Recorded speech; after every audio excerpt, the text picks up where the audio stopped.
একপাশে প্রথমবারের মতো চ্যাম্পিয়ন্স লিগে কাজাখস্তান থেকে আসা কাইরাত আলমাটি, আরেক পাশে ইউএফা চ্যাম্পিয়ন্স লিগের সবচেয়ে সফল দল, সবচেয়ে বড় দল রিয়াল মাদ্রিদ। রূপক হিসেবে ধরলে দানব রিয়ালের সামনে পুচকে আলমাটি।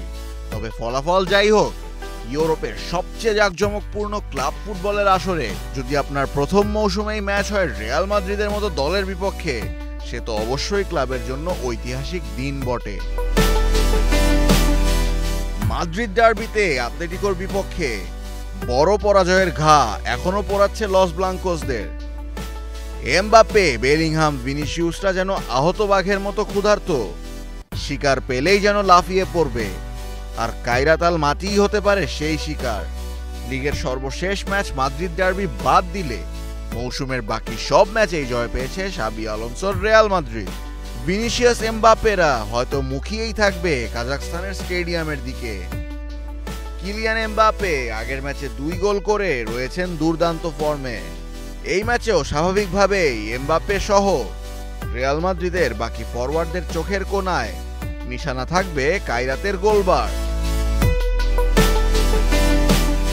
এদিকে মঙ্গলবার চ্যাম্পিয়ন্স লিগের ম্যাচ ডে 2-তে মাঠে নামছে সব ইউরোপিয়ান জায়ান্টরা। রিয়াল মাদ্রিদকে ধূলিসাৎ করা আতলেটিকো মাদ্রিদ মাঠে নামছে জার্মান ক্লাব আইনট্রাক্ট ফ্রাঙ্কফুর্টের বিপক্ষে। বোর্দো গ্লিমটের মাঠে খেলতে যাচ্ছে শেষ মৌসুমের UEFA Europa league champion Tottenham Hotspur. Club বিশ্বকাপ চ্যাম্পিয়ন চেলসি মাঠে নামছে বেনফিকার বিপক্ষে। সান সিরোতে ইন্টার মিলান হোস্ট করবে স্লাভিয়া প্রাগকে। আর বায়ার্ন মিউনিক মাঠে নামছে নবাগত পাফোসের বিপক্ষে। আর ইংলিশ চ্যাম্পিয়ন লিভারপুল যাচ্ছে সুদূর তুরস্কে, মাঠে নামবে গালাতাসারায়ের বিপক্ষে।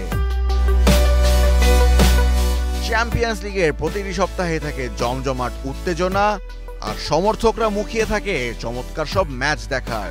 এই সপ্তাহেও হতে পারে নতুন কোনো চমক, কিংবা হতে পারে নতুন কোনো আলোচিত বা সমালোচিত ঘটনা।